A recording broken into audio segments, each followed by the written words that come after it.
guys, for today's video, nagluluto nga tayo ng pork adobo.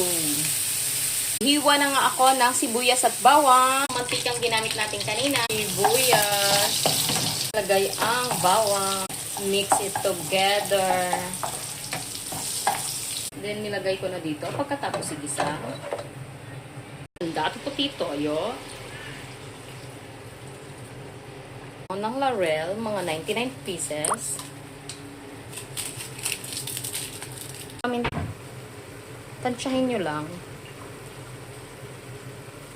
Oh, konting chili flake. Para may konting ahas. Nilagyan ko siya ng sugar. Para sweet. A cup of water. Leave it pop 3 minutes. Make it mix. So all the powder you put, then leave it at 3 minutes.